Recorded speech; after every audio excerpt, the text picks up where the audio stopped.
Students, আমি একটা নতুন ভিডিও তোমালোকক স্বাগতম জনাইছোঁ। তো আজি আমি ক্লাছ 10ৰ 5.2 নট 1 5.2 বাকী যিবিলাক গণিত কৰা নাই লাষ্ট ভিডিঅ'ত সেই বাকী গণিতবিলাক আমি চাই যাম। আমি লাষ্ট ভিডিঅ'ত কুৱেশ্যন নম্বৰ 5লৈকে গণিতখিনি ছল্ভ কৰিছিলোঁ। এতিয়া ইয়াৰ পিছৰ যিবিলাক গণিত আছে আমি এটা এটাকৈ ছল্ভ কৰি যাম। যদি তোমালোকে আগৰ ভিডিঅ'টো চোৱা নাই নিশ্চয় ডিছক্ৰিপশ্যনত লিংক আছে, তোমালোকে গৈ তাতে চাই ল'ব। অ'কে, 6 নম্বৰটো চোৱা। 11, 8, 5, 2 এই সমান্তৰ প্ৰগতিটোৰ -150 সংখ্যাটো কোনো এটা পদ হ'ব পাৰেনে পৰীক্ষা আমাক সুধিছে যে -150 এই সংখ্যাটো এই সমান্তৰ প্ৰকৃতিৰ এটা পদ হ'ব পাৰেনে নাই, মানে কিমান নম্বৰ আমি যদি ওলাই লওঁ যে এইটো কিমান নম্বৰ, যদি এইটো an ধৰি এই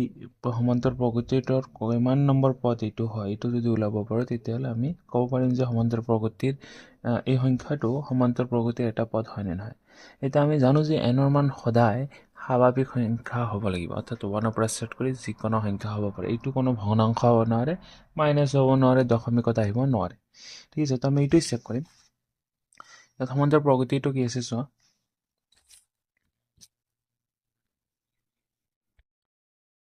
11, 8, 5, 2 ডট ডট এই হৈ যাব তোমাৰ 11। ডি কি হ'ব চোৱা, 8 মাইনাছ 11, 8 মাইনাছ 11 কিমান হ'ব,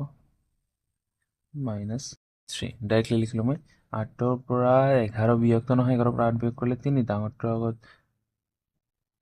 হয়, ডাঙৰটোৰ আগত মাইনাছ চিনটো ইয়াতে -3 আহি যাব। ঠিক আছে, আকৌ এই n ইয়াত দিয়া আছে -150। an ৰ ফৰ্মুলাত বহাই দিয়া, we know an equal to a plus n minus 1 into d formula মতে। তো ইয়াত a মানে 11, n ৰ মান দিয়া নাই, ওলাব লাগে, d ৰ মান -3, n ৰ মান দিয়া আছে -150। তো 11 টো ইফালে আনিলে -11 equal to n minus 1 into -3। Okay, কি কৰা, এই যেটা মাইনাছ মাইনাছ কি হৈ যায়, প্লাছ হৈ যায় 161 -3টো ইয়াত মাল্টিপ্লাই হৈ আছে, এইফালে আনিলে ডিভাইড হৈ যাব, হৰণ হৈ যাব। মাইনাছ মাইনাছ কেঞ্চেল, 3 যদি কাটো 3 5 গুণ 15 কাটা যায় কি, 3 5 গুণ 15 নাযায়, কাটা নাযায়। একে হাত থেকে 8 কাটাতো নাযায়, ঠিক এনেকৈ ৰাখিলে হ'ল, কাটিব নালাগে, তেনেকৈ আছে তেনেকৈ ৰাখি দিব, অৰ্থাৎ n minus 1 কাটা নাযায় যিহেতু। কি থাকিব 161 divided by 3, কাটা নাযায়, এইটো মই কেঞ্চেল কৰি দিছোঁ। ঠিক আছে, তো এলটো n minus, এতিয়া এইটো ইফালে লৈ আহা বা উল্টা দিব পাৰে, n equal to 1613 মাইনাছ আছে, ইফালে আনিলে +1। তো এইটো যেতিয়া আমি কি কৰিম, লসাগু ল'ম, কি হ'ব 161 + 3। ঠিক আছে, প্লাছ কৰি দিলে 164। এতিয়া চোৱা 164 divided by 3, এতিয়া চোৱা কাটা যায় কি, এইটো নাযায়, হয় ন। যিহেতু n ৰ মান ভগ্নাংশত আছে, তো মই কি কৈছিলোঁ যে n ৰ মান কেতিয়াও ভগ্নাংশত আহিব নোৱাৰে, মানে স্বাভাৱিক সংখ্যা হ'ব লাগিব, অৰ্থাৎ 1 2 3 4 যিবিলাক সংখ্যা আছে এইবিলাক হ'ব পাৰে। তো এইটো ভগ্নাংশ যিহেতু আছে, তো এই সংখ্যাৰ ভগ্নাংশ অহাৰ কাৰণ কি, অৰ্থাৎ এই সংখ্যাটো ইয়াৰ কোনো পদত নাই, কোনো পদৰ নম্বৰত, কোনো পদৰ সংখ্যাত নাই, এইকাৰণে এই সংখ্যাটো ইয়াৰ এটা পদ হ'ব নোৱাৰে। তো এনেকুৱা যদি কুৱেশ্যন দিয়ে, সদায় n ৰ মান ওলাব, n ৰ মানটো যদি স্বাভাৱিক সংখ্যা হয় তেতিয়াহ'লে পদ হ'ব, আৰু যদি নহয় তেতিয়াহ'লে পদ নম্বৰ। তো ডাইৰেক্টলি লিখিলে হ'ল 150 এপিটোৰ এটা পদ নহয়।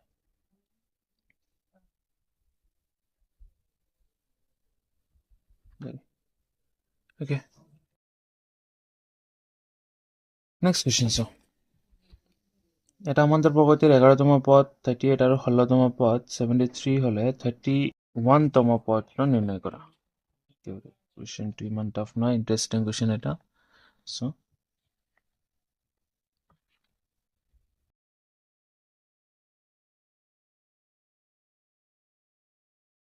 11তম পদ 7 নম্বৰ A11 দিয়া আছে, তো A11 য'ত ধৰি লও দিয়া আছে, মানে গিভেন A11 ইকুৱেল টু কি আছে 38 দিয়া আছে। তো ফৰ্মুলা মতে আমি কি জানো a প্লাছ n মাইনাছ 1 এতিয়া n ৰ মান কিমান ইয়াত 10 তো 10 মাইনাছ 1 মানে সৰি 11 মাইনাছ 1 মানে কি 10 d ৰ মান নাজানো তো d লিখিলো 38 তো ইকুৱেশ্যন 1 দিলো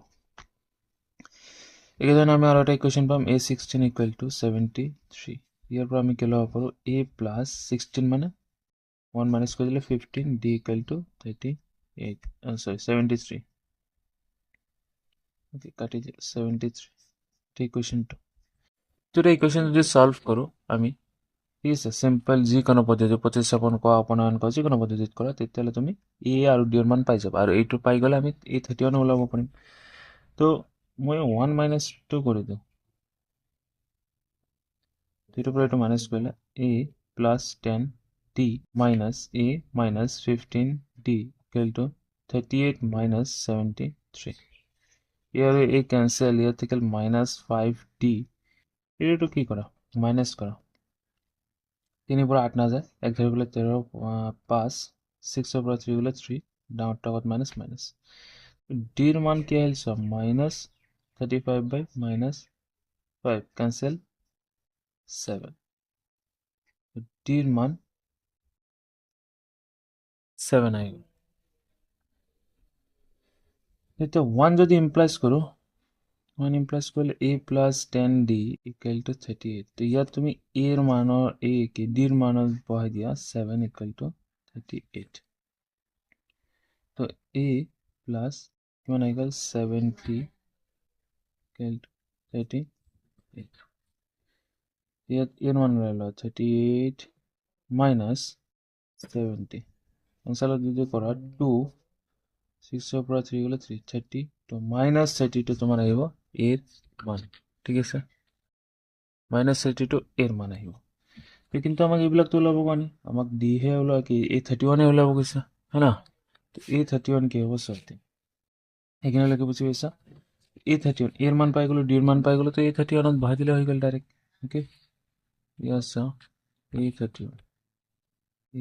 31 ইকুৱেল টু কি হ'ব a প্লাছ 31 মাইনাছ 1 ইনটু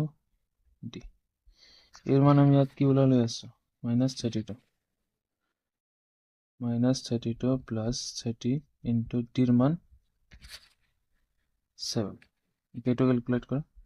-32 21 তো কি করা ইয়াত আহি যাব 8 10 পৰা 2 গলে 8 ইয়াত কি থাকিল 0 ইধৰ গলে 10 10 পৰা 3 গলে 7 178 প্লাস আছে প্লাস 178 তোমাৰ a 31 হ'ব ওকে বুজি পাইছা জানামো কৰি যাব লাগিব নেক্সট চাও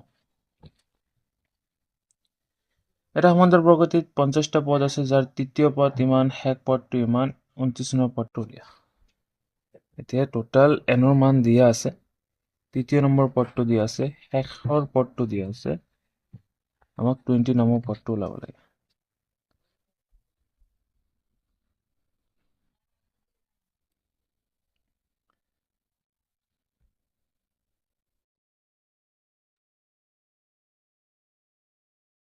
n ৰ মান দিয়া আছে ইয়াত 50 e3 equal to 12 so a plus 2d equal to 12 এটা লিখিব পাৰো এতিয়া শেষৰ পদটো এটা লাষ্টৰ পদটো মানে কি a50 একদম লাষ্টৰ পদটো a50 দিয়া আছে তোমাৰ 106 ইয়াৰ পৰা ওলাই a plus 49d equal to 106 ঠিক আগৰ ধৰণে এইটো সলভ কৰা আগৰ ধৰণে সলভ কৰা এইটো তো 1 minus 2 a plus 2d minus a minus 49d 12 minus 106 a আৰু a cancel এটো minus কৰিলে 47d এটো minus কৰিলে কিমান হৈছে 4 94 minus আহি যাব তো d equal to কি হ'ব minus 94 divided by minus 47 কয়বাৰ যায় so দুবাৰ যায় ঠিক আছে তো d ৰ মান হৈ গ'ল 2 ওকে এটা ইয়াৰ পৰা এৰ মান উলিয়া 1 ইমপ্লাইজ কৰি দিয়া 1 ইমপ্লাইজ কৰিলে a plus 2 into 2 equal to 12 তো এর মান কিমান আহি গ'ল 12 minus 4 which is 8 ঠিক আছে এতিয়া আমাক এইটোতো ওলাব কাৰণে আমাক ওলাব কৈছে A29 মানে 29 তম পদটো তো A29 বহাই দিব ফৰ্মুলা A মানে 8 D মানে 2 তো 29 minus 1 is 28 into D মানে 2 তার 8 2 16 6 হাতের 1 2 2 4 1 5 8 34 হাতের 1 5 6 6 তো A29 তোমার কি হবে 64 হয়ে গেল এটা आंसर বুঝে গেছো এইখানে আমাক কৰি যাব লাগে ওকে নেক্সট হৈছে 9 নম্বৰ এটা সমান্তৰ প্ৰগতিৰ তৃতীয় আৰু নৱম পদটো ক্ৰমে 4 আৰু 8 হয় তেন্তে ইয়াৰ কোনটো পদ শূন্য হ'ব মানে কোনটো পদ মানে n ওলাব লাগে কোনটো an equal to 0 হ'ব ওকে বুঝছো কি দিয়া আছে প্ৰথমে এইটো লিখি লওঁ তৃতীয় পদটো that means a3 equal to 4 মানে a plus 2d equal to 4 লিখা আছে আৰু a9 equal to কি দিয়া আছে -8 তো a plus 8d equal to -8 okay তেতিয়া এই দুটা মাইনাস কৰি দিয়ে 1 2 1 minus 2 তো a plus 2d minus a minus 8d 4 minus -8 এনেকুৱা আহিব এইটো কেনসেল তো এইটো সব প্লাস প্লাস মাইনাস মাইনাস করলে -6d 4 plus 8 d এর মান কি হবে 12 by -6 তো d এর মান কি হবে -2 ওকে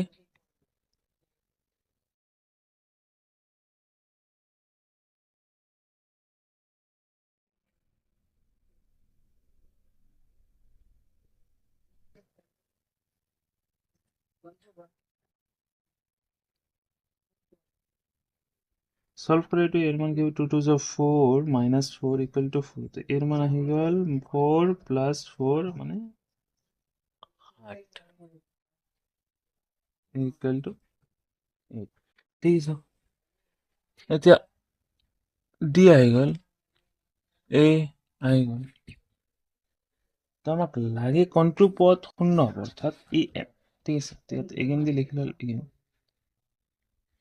আমাক ওলাব লাগে an equal to 0 কোনটো পদ শূন্য হ'ব অর্থাৎ n এর মান ওলাব লাগে এই বহাই দিলে হল a মান কিমান 8 প্লাস n minus 1 d এর মান হয়ে গেছে -2 equal to 0 তো 8 টো ইফালে লৈ গেলে প্লাস আছে মাইনাস হয়ে যাব -8 তো -2 তো এইফালে লৈ গেলে ডিভাইড হয়ে যাব ঠিক আছে এটা ক্যান্সেল 4 তো n minus 1 equal to 4 তো n equal to কি হয়ে যাব 4 plus 1 which is 5 হ্যাঁ তো তল কিবা কয় সমান্তর প্রকৃত কোনটো শূন্য হ'ব 5তম পদটো শূন্য হ'ব এটা লিখিলে লতেকে এপিটৰ বা সমান্তৰ প্ৰকৃতিৰ